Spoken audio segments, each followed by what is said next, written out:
Title: समय यात्रा 2067। समय यात्रा 2067 की कहानी एक दिलचस्प और रोमांचक यात्रा का वर्णन करती है। प्लेस: 2067 में लॉस एंजल्स। किसी अनूठे समय के पर्दे के पीछे हम एक दुनिया में प्रवेश करते हैं जहां तकनीक ने मानवता को नई सीमाओं तक ले गया है। यहाँ हमारे लीड कैरेक्टर हैं।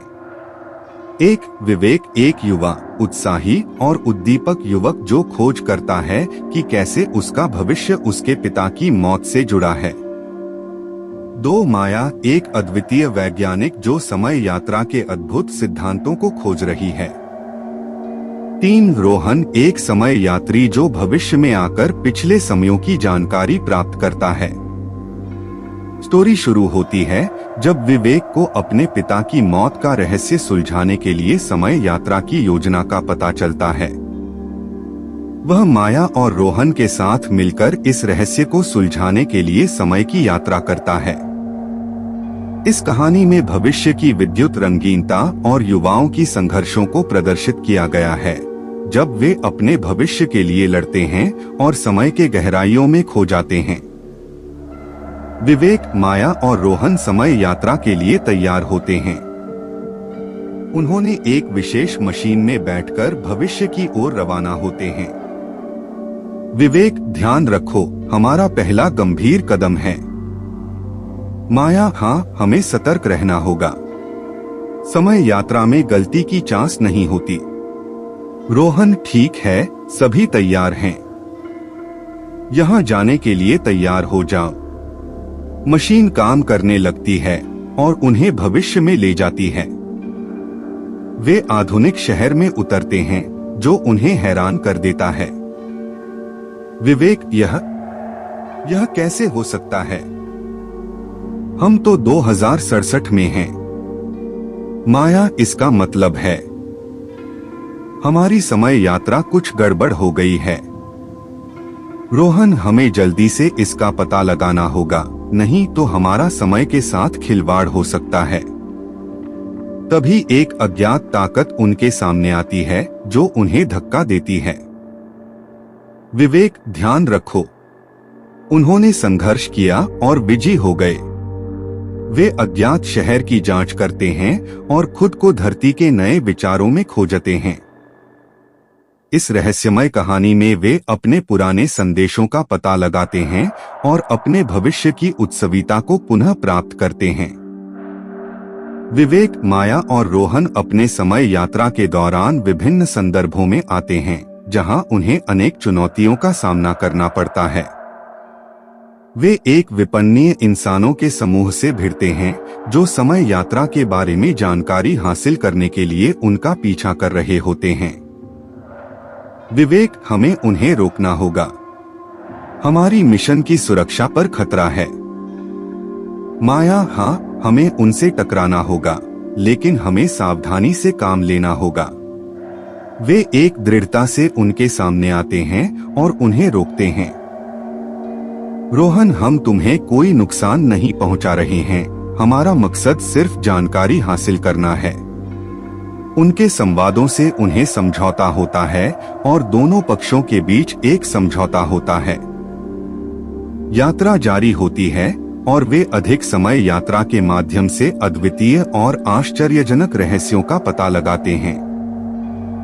विवेक, माया और रोहन अपने नए ज्ञान के साथ अपने समय में लौटते हैं जहां वे एक नए उत्सव और संघर्ष के लिए तैयार होते हैं। विवेक, माया और रोहन समय यात्रा से लौटकर अपने समय में वापस आते हैं। वे अपने नए ज्ञान के साथ भविष्य के लिए तैयार होते हैं, लेकिन उनकी यात्रा का असर उनके जीवन पर गहरा होता है। विवेक, हमने वास्तव में कुछ अद्भुत और रहस्यमय चीजें देखी हैं। हमें अपने भविष्य के लिए तैयार होना चाहिए। माया, हाँ, हमें अपने समय के साथ सावधान और संवेदनशील रहना होगा। समय यात्रा की शक्ति का उपयोग हमें समझदारी से करना होगा। रोहन, हम एक समय यात्री के रूप में जिम्मेदारी संभालना होगा। हमें अपने नए ज्ञान का सही उपयोग करना होगा और अपने समय को बेहतर बनाने का प्रयास करना होगा। वे एक दूसरे को एक निरंतर समर्थन देते हैं और समय की मूल्यवानता को समझते हैं। वे अपने साथी और अपने समय के साथ एक नया संबंध बनाते हैं, जिससे वे अपने भविष्य को सजाने के लिए तैयार होते हैं। विवेक, माया और रोहन अपने समय के साथ एक नया संबंध बनाते हैं जो उन्हें अपने भविष्य के साथ सफलता की ओर ले जाता है। विवेक, माया और रोहन अपने समय के साथ नए संबंधों को स्थापित करते हैं और उनके अनुभव से सीखते हैं। विवेक हमें अपने भविष्य को अच्छी तरह से जीने के लिए इस समय का सही उपयोग करना चाहिए। माया, हाँ, और हमें अपने दोस्तों और परिवार के साथ समय बिताने का समय भी निकालना चाहिए।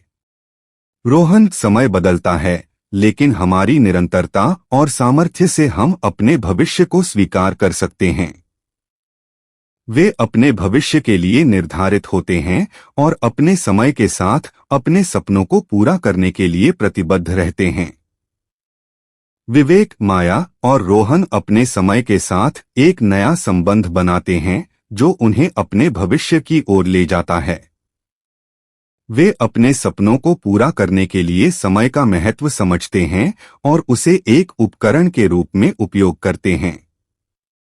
विवेक, माया और रोहन अपने समय के साथ नए संबंध बनाते हैं जो उन्हें उत्साहित करते हैं और उनके भविष्य की दिशा में सहायक होते हैं। विवेक, हमें धन्यवाद देना चाहिए कि हमें समय यात्रा का अनुभव मिला। यह हमारे जीवन को पूरी तरह से बदल दिया है।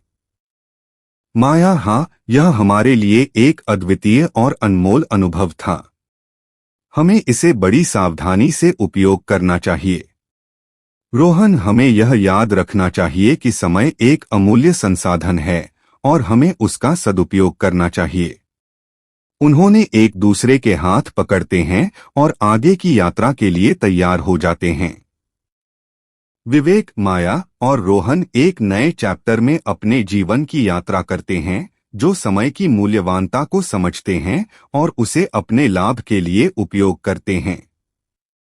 वे अपने भविष्य की दिशा में आगे बढ़ते हैं, एक दूसरे का साथ देते हैं और समय के साथ एक नया संबंध बनाते हैं।